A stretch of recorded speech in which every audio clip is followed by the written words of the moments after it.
का स्वागत है आपका अचीवर एकेडमी पर। आज जो मैं बात करूंगा ये मेरे शॉर्ट नोट्स है जो कि आपके लिए भी महत्वपूर्ण होंगे, हेल्पफुल होंगे। और आज मैं जो रिवीजन करवाने वाला हूँ वो करवाने वाला हूँ लोधी राजवंश का, यानी कि लोधी राजवंश का अगले 5 से 7 मिनट में कंप्लीट रिवीजन अपन करने वाले हैं, जिसमें सारी चीज़ें पढ़ेंगे लोधी वंश के महत्वपूर्ण शासक और युद्धों को।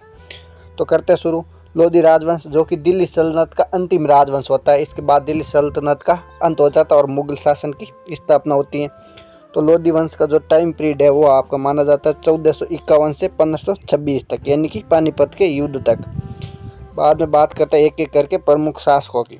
इस वंश का जो पहला जो शासक होता है वो होता है बहलोल लोधी, जो कि 1451 से 1499 तक शासन करता है और ये इस वंश का संस्थापक होता है।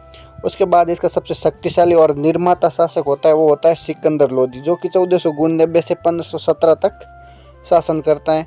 और इसका जो अंतिम शासक होता है वो होता है इब्राहिम लोधी, जो कि 1517 से 1526 तक यानी पानीपत के युद्ध तक शासन करता है और अंतिम शासक माना जाता है। दिल्ली सल्तनत का भी अंतिम शासक और लोधी वंश का भी अंतिम शासक यही होता है।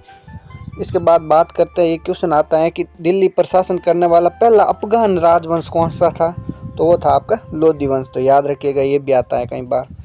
उसके बाद करते हैं बहलोल लोधी की बात। बहलोल लोधी जो कि लोधी वंश का संस्थापक होता है और इसका जो शासन काल होता है या टाइम पीरियड होता है वो 1451 से 1599 तक रहता है। ठीक है, ये सबसे शक्तिशाली अफगान शासक होता है और इसने अफगान के उस समय के जो शक्तिशाली सरदार थे उनको जागीरें देकर और बराबरी का दर्जा देकर संतुष्ट रखा था, यानी कि ताकि वे विद्रोह नहीं करें। ठीक है, और शासन प्रणाली जो थी इसकी, केंद्रीय शासन प्रणाली इसकी ढीली थी, लेकिन इसने एक सत्ता को एक स्थिरता प्रदान करने का काम जरूर किया था। किसने? बहलोल लोधी ने।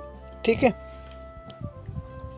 उसके बाद बात करते हैं सिकंदर लोधी की, जिसका काल इस वंश का स्वर्ण काल माना जाता है, यानी कि सिकंदर लोधी का काल है वो लोधी वंश का स्वर्णिम काल माना जाता है। और ये बहलोल लोधी का पुत्र होता है और लोधी वंश का सबसे योग्य और शक्तिशाली सुल्तान होता है, जो कि 1499 से 1517 तक शासन करता है।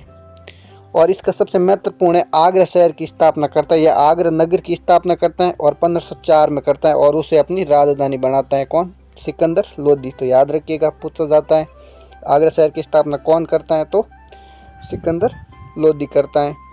उसके बाद आता है आपका इसका दूत प्रशासनिक सुधार भी करता है, जैसे कृषि में सुधार करता है, ये नहरों का निर्माण करवाता है। ठीक है, इसके अलावा किसानों पर जो टैक्स होता है उसको कम करने का काम करता है। तो इसके अलावा भूमि का नापन करवाता है और उसके लिए एक गज जो कि प्रणाली की शुरुआत करता है, जिसे गज सिकंदरी कहलाते हैं, क्योंकि ये एक पैमाना होता है भूमि नाप का। ठीक है, गज सिकंदरी। तो ये भी पूछा जाता है।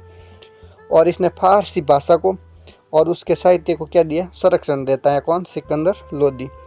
उसके बाद अंतिम सुल्तान की बात करते हैं आपके इब्राहिम लोधी की। दिल्ली सल्तनत और लोधी वंश का अंतिम शासक जो कि सिकंदर लोधी होता है और ये आपका 1517 से 1526 तक शासन करता है। इसने क्या किया? अपने पिता और दादा से विपरीत अफगान जो अमीर थे, जो अफगान जो जागीरदार थे, उनकी शक्ति को कुचलने का प्रयास किया और उन पे अपनी सर्वोच्चता स्थापित करने का प्रयास किया, जिसमें ये असफल रहता है और जगह जगह देश में और इसके जो साम्राज्य था वहाँ पे विद्रोह का इसको सामना करना होता है।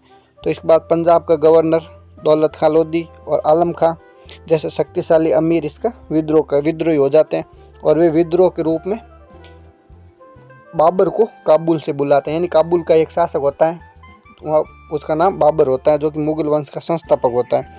तो बाबर को भारत आमंत्रित करते हैं ये, और बाबर भारत आता है 1526 में और भारत में एक युद्ध होता है और इस युद्ध के साथ ही लोधी वंश का अंत होता है। तो आपका जो 1526 में पानीपत का प्रथम युद्ध लड़ा जाता है, जो कि 21 अप्रैल 1526 को होता है। पानीपत नाम की जगह पे होता है जो कि हरियाणा में पड़ती है और इब्राहिम लोधी बना बाबर के बीच होता है और इसमें आपकी बाबर की निर्णायक जीत होती है और इब्राहिम लोधी युद्ध में मारा जाता है। तो ये भी क्वेश्चन आता है कि युद्ध में मारा जाने वाला एकमात्र दिल्ली सुल्तान कौन था, तो वो भी आपका इब्राहिम लोधी था। तो इसके साथ ही लोधी वंश का अंत हो जाता है आपके पानीपत के प्रथम युद्ध 1526 में और नए साम्राज्य की स्थापना होती है, जिसे मुगल राजवंश कहते हैं।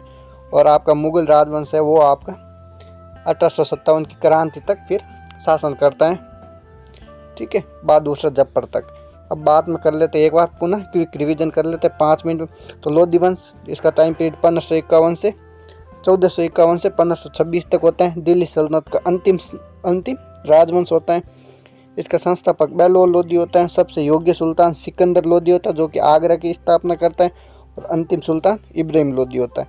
महत्वपूर्ण घटनाएं, आगरा की स्थापना सिकंदर लोधी 1504 में करता है। पानीपत का पहला युद्ध 1526 बाबर और इब्राहिम लोधी के बीच होता है, और बाबर इस युद्ध को जीतता है और मुगल वंश की स्थापना करता है। यह था आपका लोधी वंश। Thank you.